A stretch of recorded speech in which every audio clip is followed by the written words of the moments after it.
بسم اللہ الرحمن الرحیم۔ غور کیجئے گا، ایک بات اور ایک حدیث آپ کی خدمت میں اور عرض کر دوں. ہمارا اہل بیت علیہ السلام سے تعلق ہے کیا؟ یعنی ہمارا فریضہ کیا ہے اہل بیت علیہ السلام کی ولایت کے عوض؟ تو جو فریضہ ہے اسے بہت ساری احادیث میں بیان کیا گیا ہے، انکلوڈنگ دس حدیث، جس میں مولا کائنات یہ فرماتے ہیں کہ اسعد الناس، اسعد کہتے ہیں سعادت ترین شخص کو، جو سعادت مند ترین شخص ہو. اسعد الناس، سب سے کامیاب ترین شخص کون ہے؟ امام نے 5 صفت بیان کی اہل بیت علیہ السلام سے متعلق، یعنی تمہاری کیا ذمہ داری ہے ہمارے متعلق. اگر ان 5 ذمہ داریوں کو تم پورا کر لو کہ تم کامیاب ترین ہو. من عرف فضلنا، پہلے تو فرمایا کہ سب سے کامیاب ترین وہ ہے جس کی پہلی منزل ہے ہمارے فضائل کو پہچانتا ہو. ظاہر ہے فضائل ہی کو نہیں پہچانتے ہوں گے تو پھر کہاں سے محبت کر پائیں گے اہل بیت اطہار علیہ السلام سے، اور کہاں سے اس معرفت کو ایجاد کر پائیں گے؟ بات واضح ہو رہی ہے. فضائل کو بیان کر دینا یہ لوگوں کو انجیکشن لگا کر سلانا نہیں ہے. فضائل کا بیان کرنا اہل بیت علیہ السلام کی خدمت میں قدم کو آگے بڑھانا ہے. من عرف فضلنا، پہلا امام علی علیہ السلام نے ارشاد فرمایا ہے کامیاب ترین شخص وہ جس کی پہلی منزل ہے ہمارے فضائل کی معرفت رکھے، پہلا. دوسرا وَأَخْلَصَ حُبَّنَا، ہماری محبت میں خالص ہو، دوسری منزل، ملاوٹ نہ ہو. ایک حدیث آپ نے سن رکھی ہے من غش فلیس منا، ہم اسلامیات کی کتاب میں سن ٹیکسٹ بورڈ میں یہ حدیث پڑھائی جاتی ہے کہ جو ملاوٹ کرے وہ ہم میں سے نہیں ہے. لیکن ایک اور حدیث ہے من غشنا فلیس منا، جو ہم اہل بیت میں ملاوٹ کرے وہ بھی ہم میں سے نہیں ہے. آپ اہل بیت علیہ السلام کے القاب، اہل بیت علیہ السلام کے فضائل وہ غیر اہل بیت کو نہ دیجیے. یہ ہے اگر آپ نے ملانا شروع کر دیا ہے اہل بیت کے فضائل میں ملاوٹ. اور خالص محبت کیجیے، یعنی یہ نہ ہو کہ جب میں کسی مشکل میں ہوں تو میں آؤں اور آ کر اپنا گال پیٹتے ہوئے کہوں یا وجیہا عند اللہ اشفع لنا عند اللہ. وہ جمکران کا جو واقعہ معروف ہے کہ ایک شخص امام سے، بہرحال اس کی قربت تھی، تو امام سے جب ملاقات ہوئی اس کی تو اس نے امام سے کہا کہ مولا یہ اتنے ہزاروں چاہنے والے آپ کے آئے ہوئے ہیں تو آپ کیوں نہیں ظہور فرماتے؟ امام ساتھ ساتھ چلتے رہے کہ ٹھیک ہے ہر ایک سے تم پوچھو کہ تم کیوں آئے ہو یہاں پر. تو کسی نے کہا کہ میرا بیٹا مریض ہے اس لیے آئے ہوں امام سے دعا کرنے، کسی نے کہا کہ میری نوکری نہیں ہے، کسی نے کہا کہ میری شادی ہونے والی، کسی نے یہ کہا، کسی نے وہ کہا. امام نے کہا یہاں سب اپنے لیے آئے، میرے لیے کون آیا ہے یہاں پر؟ تو وَأَخْلَصَ حُبَّنَا، جو محبت میں ہماری خالص ہو. اس کا مطلب یہ نہیں ہے کہ آپ امام سے طلب نہیں کریں گے، امام سے آپ توسل نہیں کریں گے، لیکن یہ مطلب نہیں کہ آپ کو فقط اپنی دنیاوی حاجت ہی کے لیے امام یاد آئیں گے، باقی کو امام سے تعلق ہی نہیں. آپ تو دوسری منزل یہ ہوئی.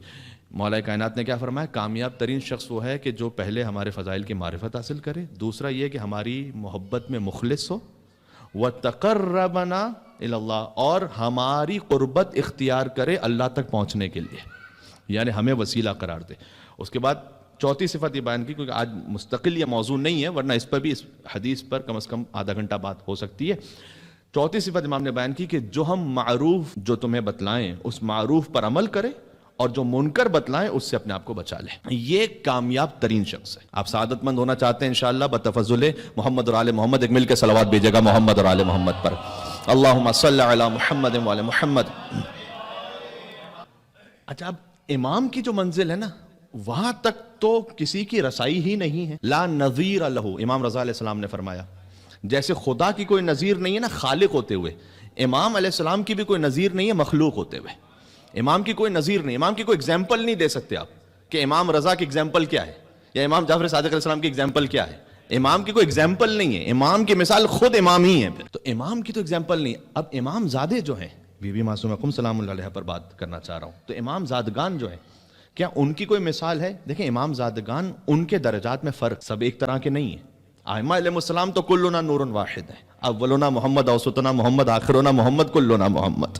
لیکن امام زادگان کے درجات ان میں فرق ہے. اور بعض امام زادگان ایسے ہیں کہ جن کی زیارت خود امام علیہ السلام نے تعلیم فرمائی ہے، یعنی خود حجت خدا سے زیارت تعلیم ہوئی ہے کہ جب تم ہمارے فلاں فرزند کے روضے پہ جاؤ یا ان کی قبر پہ جاؤ تو یہ زیارت پڑھو. یہ فقط 3 امام زادگان ہیں، آپ کو پتہ ہے. ایک حسین کے علمدار ابو الفضل عباس، پھر ہم شکل پیمبر حضرت علی اکبر، اور بی بی معصومہ سلام اللہ علیہ. لہذا شیخ عباس قمی نے واضح طور پر یہ لکھا ہے کہ بی بی معصومہ خم سلام اللہ علیہا کا جو مقام ہے وہ امام موسیٰ کاظم کی اولادوں میں سوائے امام رضا علیہ السلام کے اور اس کے بعد کوئی اس مقام تک پہنچتا نہیں ہے جہاں بی بی معصومہ خم سلام اللہ علیہا ہیں۔ امام موسیٰ کاظم علیہ السلام کی 20 بیٹیاں ہیں۔ تذکرۃ الخواص میں سبط ابن جوزی نے 20 بیٹیاں لکھی ہیں، جبکہ شیخ مفید نے 18 بیٹے اور 17 بیٹیاں لکھی ہیں۔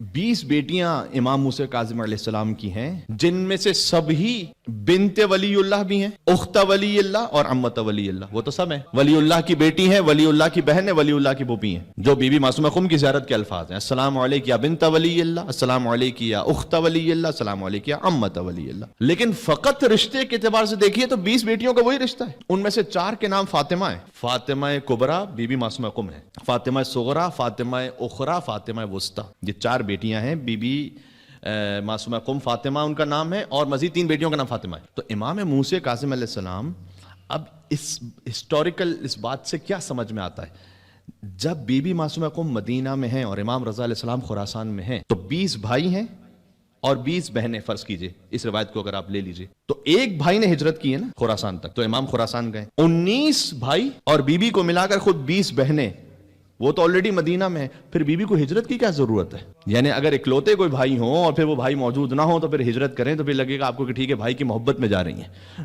بھائی 20 بھائی تو ان میں سے 19 تو ویسے ہی مدینہ میں ہیں، یہ بی بی کا ان 19 بھائیوں کو چھوڑ کر اس ایک بھائی کی خاطر ہجرت کرنا، یہ ہے وہ ولایت پذیری جو بی بی معصومہ خم سلام اللہ علیہا میں۔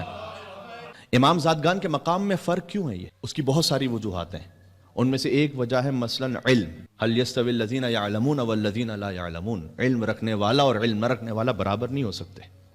اس کی ایک وجہ ہے ہجرت، جن امام زادگان نے ہجرت کی ہے، ایسے تو کوئی ترک سکونت نہیں کرتا، جناب عباس تابش کا شعر ہے، ایسے تو کوئی ترک سکونت نہیں کرتا، ہجرت وہی کرتا ہے کہ جو بیعت نہیں کرتا۔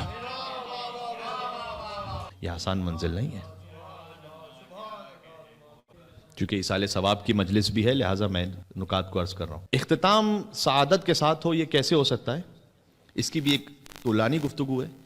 مختصر یہ کہ ایک تو یہ دعا پڑھیں، احادیث میں آیا ہے، یا اللہ یا رحمان و یا رحیم یا مقلب القلوب ثبت قلبی علی دینک، یہ دعا پڑھیں۔ صحیفہ سجادیہ کی دعا نمبر 11 پڑھیں اختتام بالخیر کے لیے۔ جمعے کو سورہ مومنون پڑھیں، حدیث سنا رہا ہوں یہ ساری۔ جمعے کو سورہ مومن پڑھیں، حدیث میں آئے کہ جو جمعے کے دن سورہ مومنون کی تلاوت کرے اللہ اس کا اختتام خیر پہ کرے گا۔ حضور کی ازواج سے حضور کے اخلاق کے بارے میں پوچھا کہ حضور کے اخلاق کیسے تھے، کہ حضور کے اخلاق سورہ مومنون تھے۔ قد افلح المؤمنون الذین هم فی صلاتهم خاشعون الذین هم عن اللغو معرضون والذین هم للزکاۃ فاعلون، یہ حضور کے اخلاق تھے۔ ایک حدیث ہے مولا علی علیہ السلام کی، فرمایا جو ہم اہل بیت کا احترام رکھے اور ہمارے چاہنے والوں کا احترام رکھے، اللہ اس کا اختتام سعادت کے ساتھ کرے گا۔ حدیث ہے یہ کہ جو ہم اہل بیت کی تعظیم کرے اور جو ہم سے محبت کرتا ہو اس کی تعظیم کرے، اللہ اس کا اینڈ اچھا رکھے گا۔